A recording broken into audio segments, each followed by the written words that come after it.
Hey y'all, hey, Kim here, and I'm back with another video. So today is March the 12th, 2020, and I don't know if y'all remember these pants, but I can fit them a lot better now.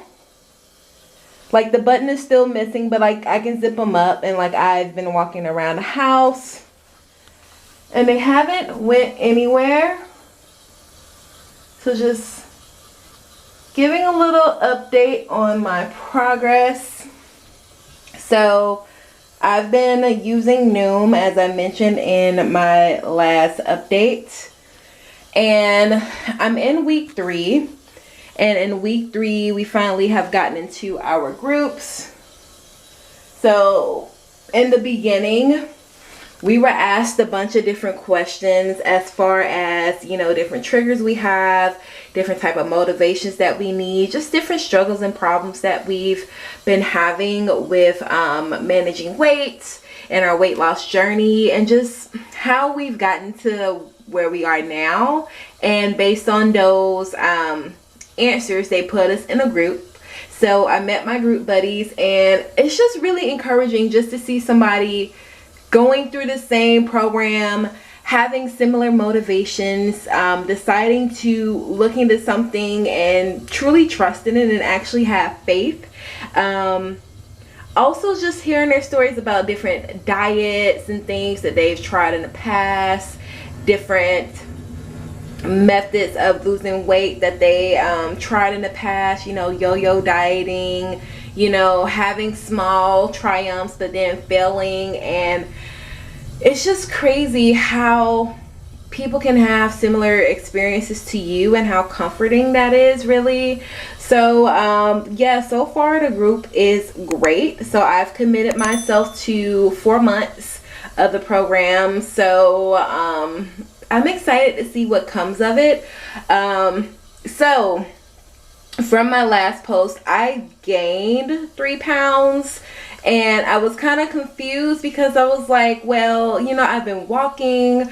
I think the day that I did my last post, like I ended up doing like over 7,000 steps that day. And then the following day I went walking with my sister, and I ended up doing like over 13,500 steps that day. So I was like, okay, this is crazy that the days that I'm walking the most, I'm gaining weight. But I have to realize that weight fluctuates for many reasons. It's more than just the number at the scale that determines my success and the results of my weight loss journey.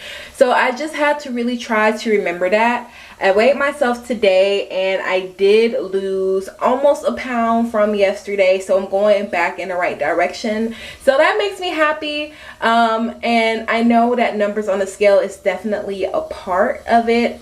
However, that's not the entire shebang of what is successful, what is sustainable in the weight loss journey. And with Noom, I've been learning that there are other types of indications of success and positive results. So one is like your clothes fitting differently. So like this, last time I remember I showed y'all these jeans and I said they were tight. Right now they're not tight, they're snug, like they fit properly. Whereas the pants that I've been wearing since I've hit my highest weight, they're actually loose. I was wearing them yesterday when I went walking, and they were literally trying to fall off of my body. Like, that's a good feeling when you have clothes that are too big, when you're used to clothes being too small or you not being able to have access to clothes. So that was an amazing feeling. So yeah, I'm super excited. I just definitely want to keep this up. From my highest recorded weight, I am down 31 pounds. Yeah, I remember the highest weight that's recorded, so I could have been a little bit heavier, but the highest weight I was last year it was the year prior. So this was in the summer of 2018, when I fractured my elbow. I fell off of a Segway during a work training, and you know, when you go to the urgent care, they have to do your height and your weight, you know, a P test, make sure you weren't under the influence of why you had an accident at work. And when she told me my weight, I was devastated. I was hit with the harsh reality of, wow, it's really this bad. And I've always taken solace in the fact that I'm pretty proportioned. You know, I'm a taller girl, so that helps me out too. I'm 5'10", so that helps with the weight distribution. When I was like in my late teens, early 20, I had more of like an hourglass shape, whereas now it's kind of more migrated into a pear shape. So for me, having what's considered to be a traditionally womanly shape, I was able to take comfort in that, you know, I was still desired. I was still seen as conventionally attractive, even for a heavier woman. And I guess that kind of created a distortion of how my weight and health really was. I've gotten to a point where I wasn't even weighing myself, and now I'm weighing myself every day.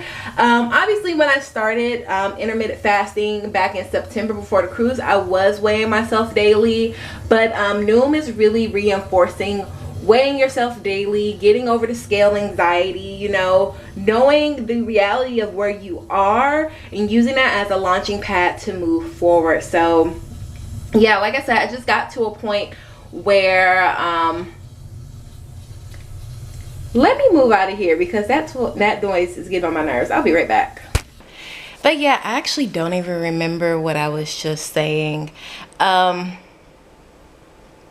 sorry about that, but I got to a point where I just wasn't even weighing myself. I didn't want to know. I was okay with being blissfully ignorant. I was okay with being desired, even if I wasn't truly happy with myself.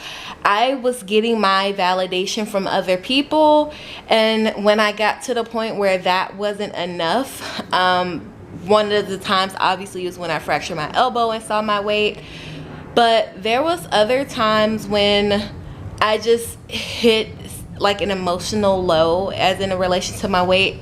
I remember previously that summer, I think it was the same summer, I climbed a mountain with my sister. It wasn't like a real mountain, it was a man-made mountain, but you know, my sister, her son and her son's friend and myself, we went to this place where a lot of people, they go up the mountain for exercise or just to have that experience. And I made it up there, but it took me so long. I took so many breaks. But for me, the most important thing was to finish, which is what I did. And I was so proud of myself. I was on such an emotional high. I felt stronger. I felt accomplished. Like I felt all of the things. And although it took me longer than everyone else, I eventually made it up there and I was so proud. So later that day, she set up for us to go tubing down a river. Mind you, I can't swim, but I was assured that it was going to be safe. People do this all the time. The tubes were, you know, they were pretty big tubes, and you know, I felt safe. I felt safe enough to give it a try. And I was on the tube, I was floating down the river. I was nervous, but you know, it was happening, and you know, I felt comfortable enough because I had these group of people that I knew with me, and I thought, well, if they can do it, I could do it too. And I tried to adjust myself on that tube, and I fell in a river. I couldn't swim. My feet did not touch the floor, and I literally thought that was going to be it for me. I thought I was going to be gone. Fortunately, there were enough people around us. Like I said, it was like a group of people that went. It wasn't just like us four. They helped me enough to where my feet could get the solid ground. Thank goodness I was able to hold on to my tube enough to provide me with some sort of buoyancy, because I panicked and I was going to sink. Thank goodness I'm tall. If I was short, I don't know what would happen to me. And that's not to, you know, put myself at some level above short people, but in that situation, as a person who couldn't swim and my feet didn't touch the floor, I was barely able to like jump against the riverbed to get air until I got to a place where I was able to get out.